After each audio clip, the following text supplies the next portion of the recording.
Hello friends, स्वागत है आप सभी का आपके अपने यूट्यूब चैनल लर्निंग नीट पर। और जैसा कि आपको पता है कि आपकी एक और क्लास होती है जिसमें हम देखते हैं मैथ्स और ईवीएस के क्वेश्चंस, जो कि आपकी टारगेट की गई है सीटेट और एमपीटेट के लिए। तो इसी के को आगे बढ़ाते हुए आपको पता है कि ऑलरेडी 3 सीरीज़ इसकी हो चुकी हैं। जिन लोगों ने मिस की है तो प्लीज़ आप चेक कर लीजिएगा, प्लेलिस्ट में है ये अवेलेबल।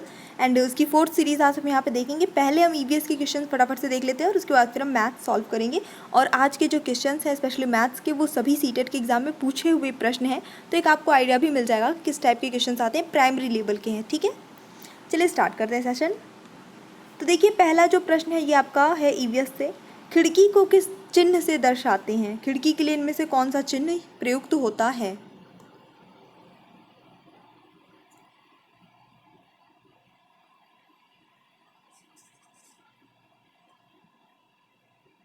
तो यहाँ पे जो करेक्ट आंसर होगा इस क्वेश्चन के लिए वो हो जाता है आपका ऑप्शन नंबर ए। ये जो है खिड़की को प्रदर्शित करता है। ये दीवार है, ये दीवार है, और ये जैसे लाइन लाइन खींची है वो खिड़की है। ठीक है, नेक्स्ट देखेंगे।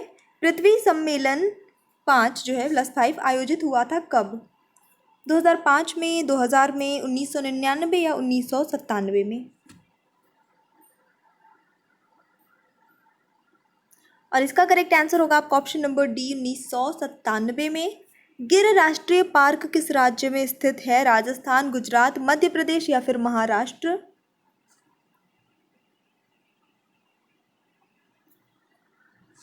एंड इसके लिए जो करेक्ट आंसर होगा वो हो जाता है आपका ऑप्शन नंबर बी, गुजरात में स्थित है। खाद्य श्रृंखला यानी कि जो आपकी फूड चेन होती है, इसके परस्पर समूह को क्या कहा जाता है? खाद्य चक्र, श्रृंखला अभिक्रिया, खाद्य जल, बायोमास का पिरामिड?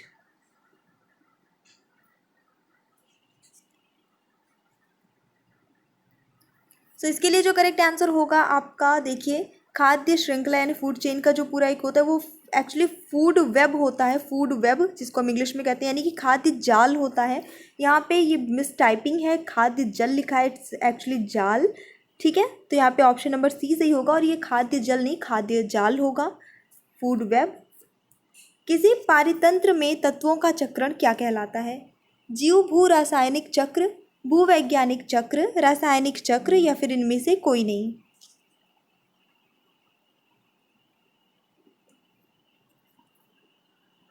और इसके लिए करेक्ट आंसर होगा आपका ऑप्शन नंबर ए, जीव भू रासायनिक चक्र ये होता है। नेक्स्ट देखेंगे।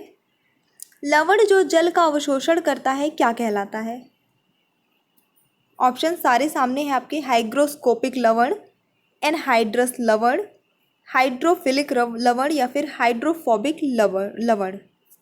लवण मीन्स सॉल्ट।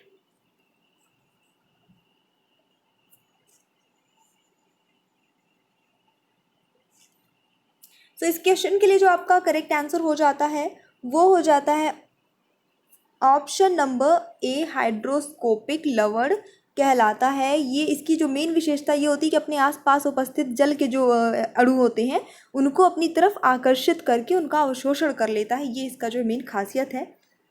विश्व उष्मायन के लिए निम्न में से कौन एक कारक है? विश्व उष्मायन मतलब ग्लोबल वार्मिंग। वाहनों से निकली गैसें, पेड़ पौधों से निकली गैसें, भट्टियों से निकली गर्म हवा या फिर रसोई गैस? सबसे ज़्यादा जो रिस्पॉन्सिबल है, वैसे तो रिस्पॉन्सिबल कई सारी चीज़ें होती हैं, बट जो सबसे ज़्यादा है आपको बताना है।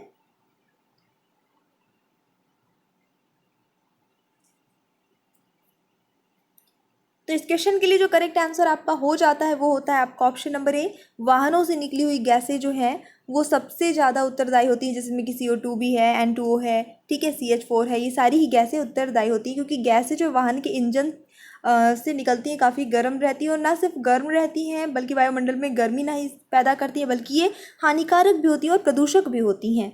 तो ऑप्शन नंबर ए यहाँ पे आपका सही जाएगा। बाकी नेक्स्ट देखेंगे।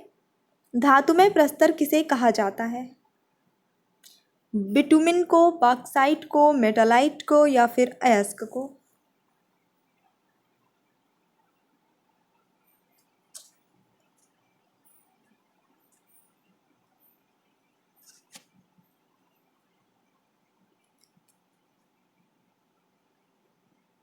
एंड इसके लिए जो आपका करेक्ट आंसर होता है वो होता है आपका ऑप्शन नंबर डी, अयस्क, जिसको आप और कहते हैं इंग्लिश में। इंग्लिश मीडियम वालों के लिए मैं एक दो चीज़ रिपीट कर देती हूँ बार बार, ठीक है। इसको धातुमय प्रस्तर कहा जाता है। अयस्क से ही अलग अलग टाइप की जो धातुएं हैं वो प्राप्त होती हैं हमें। भूकंप मापा जाता है किसमें? बोफोर्ट पैमाने में, डेसिबल में, न्यूटन में, या रिक्टर पैमाने में। भूकंप के लिए बहुत फेमस है, रिक्टर स्केल से मेज़र करते हैं, तो आपका ऑप्शन नंबर डी ही सही होगा, रिक्टर पैमाने पे। महासागरों में जल स्तर वृद्धि का कारण क्या है? क्यों महासागर में जो वाटर लेवल है, वाटर टेबल है जिसे हम कह सकते हैं, वो बढ़ रहा है? ध्रुवीय प्रदेश में बर्फ का पिघलना, अत्यधिक वर्षा, अम्ल वर्षा, या इनमें से कोई नहीं?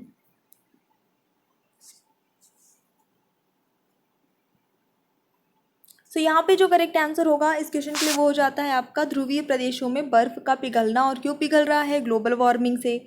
वातावरण में अत्यधिक हानिकारक सल्फर मिश्रित गैस है कौन सी? तो पहली बात तो ये सल्फर मिश्रित गैस बतानी है। ऑप्शन सारे आपके सामने हैं। तो देखिए, सल्फर डाइऑक्साइड जो है वो सबसे ज़्यादा वातावरण में हानिकारक है। और इसका जो आपका यहाँ पे फॉर्मूला लिखा है, क्योंकि यहाँ पे नाम नहीं लिखा है, वो है option number D, SO2 correct answer हो जाता है, सल्फर डाइऑक्साइड। हिंदू अरेबिक, चलिए मैथ्स में आ गए हम लोग। हिंदू अरबी सांख्याकन यानी हिंदू अरेबिक नंबर सिस्टम जो है उसमें 4 अंक वाली कुल कितनी संख्याएं हैं? जैसे 1 अंक की कुल कितनी संख्या है? 9 है, ठीक है। अगर 1 से आप गिनते हैं तो 1 2 3 4 5 और ऐसे करके 9, उसके बाद तो फिर 2 अंक की हो जाती हैं, 3 अंक फिर ऐसे बढ़ती जाती हैं, यानी कि 1 अंक की इतनी ही संख्याएं हैं। इसी तरह से टोटल 4 अंक वाली कितनी संख्याएं हैं? अच्छा प्रश्न है और सिंपल है। और सबसे अच्छी बात यह है कि आज जो भी मैथ्स के क्वेश्चन है वो पूछे गए प्रश्न हैं आपके सीटेट के एग्जाम में प्राइमरी लेवल पे।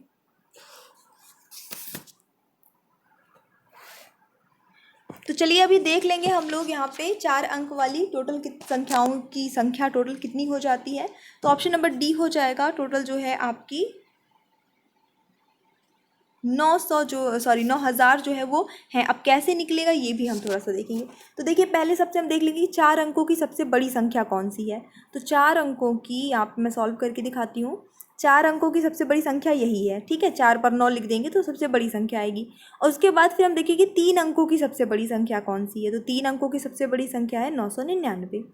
तो यानी कि 999 के बाद जो है 4 अंक वाली संख्या शुरू होती है और सिर्फ इसी संख्या तक 900 वाली 4 अंकों की संख्या रहती है। इसके बाद फिर ये 5 अंक हो जाता है। समझ में आ रहा है? यहाँ 3 अंक रहता है, जस्ट इसके बाद से स्टार्ट होता है और यहीं तक आके ख़त्म हो जाता है। तो निकालने के लिए हम क्या करेंगे, कुल 4 अंकों की संख्याओं को टोटल हाईएस्ट जो नंबर है, लार्जेस्ट नंबर है, उसमें से इसको घटा देंगे तो हमें हमारा उत्तर मिल जाएगा। तो चलिए 9 में 9 गया, 9 में 9 गया, ये ऐसा हमारा आंसर आ गया। तो एक दृष्टया अगर देख के आप फटाफट से गेस कर लेते हैं तो फिर आपका रॉन्ग हो जाएगा। आपको थोड़ा सा दिमाग लगा के और इस तरह से सॉल्व करना पड़ेगा। और सीटेट में यही रीज़न है कि प्रश्न देखने में लगता है कि बच्चों वाले प्रश्न हैं और एक्साइटेड होके कह रही ये तो बनता है और फटाफट से टिक लगा लेते हैं और आगे चल के पता चलते कह रही ये तो ये पूछा था। तो फोकस करिएगा इस बार। किसी पिज्ज़ा का 1/4 भाग रेनू ने खा लिया। शेष पिज्ज़ा को 12 बच्चों में बराबर बांट दिया गया। तो इनमें से प्रत्येक बच्चे को पिज्ज़ा का कितना भाग मिला? ये फ्रैक्शन वाले क्वेश्चन से है, चैप्टर से, आई मीन ये क्वेश्चन। तो देखिए, मान लीजिए एक पिज़्ज़ा है, ऐसा मुझसे गोल नहीं बनता। इसका 1/4 भाग यानी कि इतना भाग तो है वो रेनू ने खा लिया है, ये वाला भाग, यही होगा 1/4 है ना। इसको 4 भागों में बांटेंगे ऐसे, तो ये वाला भाग रेनू ने खा लिया है। बचे कितने? इतने भाग बचे हैं, ठीक है, यानी कि 3/4 भाग बचा है। अब 3/4 भाग को 12 बच्चों में बराबर बांटा गया है, यानी कि 3/4 को डिवाइड किया गया है 12 से। चलिए फ्रैक्शन नंबर है, आपको थोड़ा आसान हो जाए इसके लिए मैं ऐसे इसको, जब कोई न्यूमरेटर यानी हर में कुछ नहीं रहता तो हम 1 मान लेते हैं। चलिए मैंने 1 मान लिया। अब बस आपको यही करना है, इसको डिवाइड कर दीजिए, आपका आंसर आ जाएगा। तो कल भी मैंने बताया था डिवाइड करने के लिए हम क्या करते हैं, बस इसको इनटू में बदल देते हैं। इसको उल्टा कर दिया तो इसको भी उल्टा कर दीजिए। एक नीचे है तो ऊपर कर दीजिए, 12 ऊपर है तो उसको नीचे कर दीजिए। अब सीधे सीधे गुणा कर दीजिए। तो 3 का 1 से गुणा करेंगे 3 आ जाएगा। और 12 का गुणा आपको किससे करना है? 4 से करना है। तो 4 से आप करेंगे तो हो जाएगा 48, ऐसे ही। अब ये सॉरी मैंने 14 लिख दिया, इट्स 48, फाइन। अब क्या करना है आपको, इसे काट देना है, काट दीजिए फटाफट से, 3 से ही चला जाएगा ये। 3 से गया इधर, ये 1, 18 बचा, 3 छके, तो यानी ऊपर 1 है नीचे 16 है, तो हमारा आंसर आया 1/16। आसान था, कठिन नहीं है, बस समझना है। 4 और 1/3 समकोण में डिग्रियों की संख्या कितनी है? मतलब कि देखिए समकोण जो आपके होते हैं वो उसमें आपको डिग्रियों की संख्या बतानी है, लेकिन कितने? 4 समकोण और 1/3 समकोण और है, ठीक है।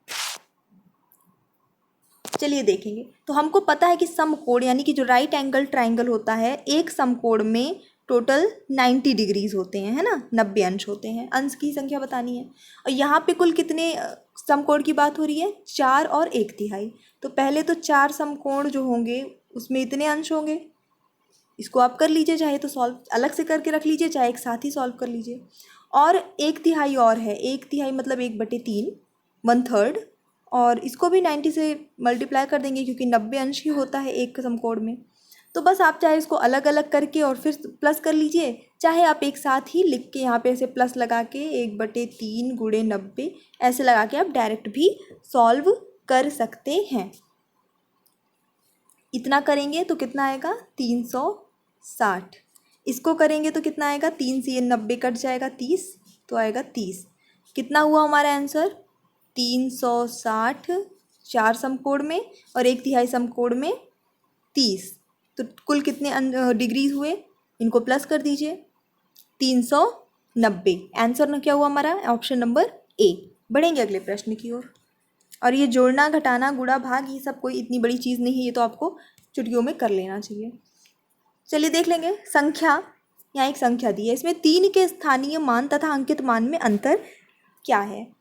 स्थानीय मान प्लेस वैल्यू, अंकित मान फेस वैल्यू।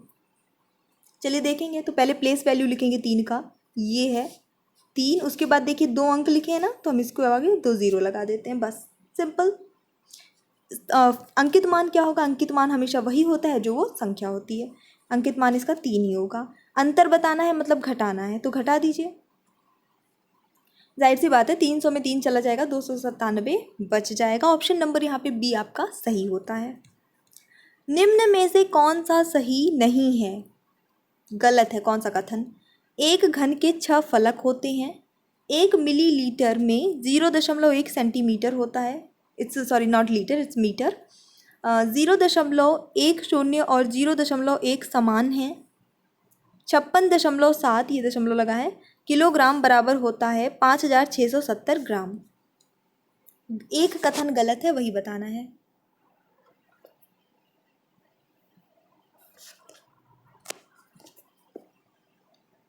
तो देखिए पहली बात कि 1 किलोग्राम में कितने ग्राम होते हैं? 1000 ग्राम होते हैं कि नहीं होते हैं? अब यहाँ पे 56 लिखा है, पहले तो सीधे सीधे 56 लिखा है, दशमलव को छोड़ भी दीजिए, तो 56 लिखा है, तो यानी कि 56,000 ग्राम तो पहले ही है, और फिर उसमें ये भी जुड़ जाएगा। और यहाँ क्या है? यहाँ 5000 लिखा है, मतलब 5600 लिखा हुआ है करके, यहाँ पे हमें 56,000 कम से कम चाहिए, तो ये वाला कथन गलत है। बाकी सब कथन सही हैं, ठीक है। क्यों? क्योंकि देखिए दशमलव के बाद अगर लास्ट में 0 लिखा हो ना लिखा हो कोई फ़र्क नहीं पड़ता है, तो अगर ये नहीं भी लिखेंगे ये तो एक समान ही माना जाएगा। 1 मिलीमीटर सही बताया गया है, क्योंकि 1 सेंटीमीटर, सॉरी फिर मैंने लीटर बोला, 1 सेंटीमीटर में 10 मिलीमीटर होंगे, इस वजह से आपका ये सही है। 1 घन के 6 फलक होते हैं, ये सबको पता है, सर्वज्ञात है। ऑप्शन नंबर डी यहाँ पे सही आंसर होता है। ठीक है, ये तो आसान प्रश्न है, इसको कर दीजिए फटाफट से आप। 10 इकाई, 10 दहाई, 10,000 बराबर हैं कितने के? ये क्वेश्चन आया हुआ है सीटेट का, एंड जिस टाइम आया था आई थिंक मैंने एग्ज़ाम दिया था उस बार। तो चलिए देख लेंगे यहाँ पे जो करेक्ट आंसर होता है इस क्वेश्चन के लिए। क्या बोल रहा है? पहले तो 10,000 बोल रहा है, आप सिंपली 10,000 लिख लीजिए। फिर क्या बोल रहा है? 10 दहाई, यहाँ पे 100 वगैरह की बात नहीं हो रही है, तो 10 दहाई, ठीक है, तो मतलब 100, ऐसा ही। फिर 10 इकाई मतलब कि 10, अब इसको जोड़ दीजिए। कौन सा आंसर सही है आपका? 10110। ऑप्शन नंबर बी यहाँ पे आपका सही आंसर हो जाता है, ठीक है। एक समय वाला प्रश्न भी देख लीजिए। 2:58 PM मतलब दोपहर के, इससे 4 घंटे 59 मिनट पहले क्या समय है? यानी कि इस समय मान लीजिए अभी ये समय हो रहा है, सपोज कर लीजिए, तो अभी के 4 घंटे 59 मिनट पहले क्या समय रहा होगा।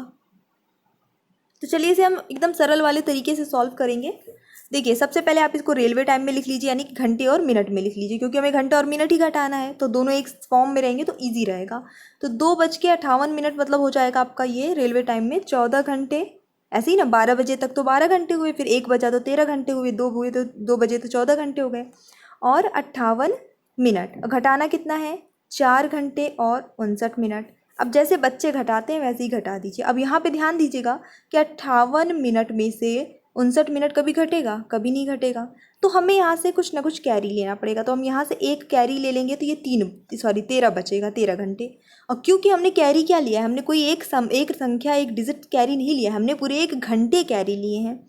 1 घंटे जो कि, क्योंकि ये वाला सेक्शन मिनट का है, तो 1 घंटे बराबर होते हैं 60 मिनट। तो हमने कुल मिला के 60 मिनट कैरी लिए हैं, है ना। 58 मिनट हमारे पास पहले से थे, 60 मिनट हमने और ले लिए, तो अब हमारे पास कितना जो हो गया, 118 मिनट। यानी जो ये हमारा ये था, इसकी जगह हो गया 118 मिनट। 118 मिनट में से आप आराम से 59 मिनट घटा दीजिए। 8 में से 18 में से 9 गया तो बचा आपका 9, और 10 में से 5 गया तो बचा आपका 5। ऐसे आ जाएगा, घटाना आता है आपको, ठीक है। अब ये मत कहिएगा कि इसको और एकदम बता के दिखाइए कि यहाँ से कैरी ले लिया तो ये 0 हो गया, ऐसा ही नहीं। चलिए अभी देखिए, 13 में से 4 घंटे और घटा देने हैं, तो 13 में से 4 जाएगा, बचेगा कितना, 9। आंसर क्या आना चाहिए, यानी कि उस टाइम पे सुबह के, ये भी ध्यान दीजिएगा कि सुबह के क्या बज रहे हुए थे, 9:59। सुबह के क्यों, क्योंकि दोपहर के 2 बजे के 4 घंटे पहले, जाहिर सी बात है कि AM रहा होगा 12 बजे के पहले। तो ऑप्शन नंबर यहाँ पे आपका क्या जाता है, सी वाला सही हो जाता है। तो ये हमारा आज का लास्ट क्वेश्चन था, और मुझे पूरी उम्मीद है कि आपको पसंद आया होगा। अगर पसंद आया तो प्लीज़ लाइक करिए, शेयर करिए। अगर आप चैनल पे न्यू हैं तो प्लीज़ सब्सक्राइब करके बेल आइकन ज़रूर प्रेस करिएगा। So thanks for watching, keep studying and bye bye.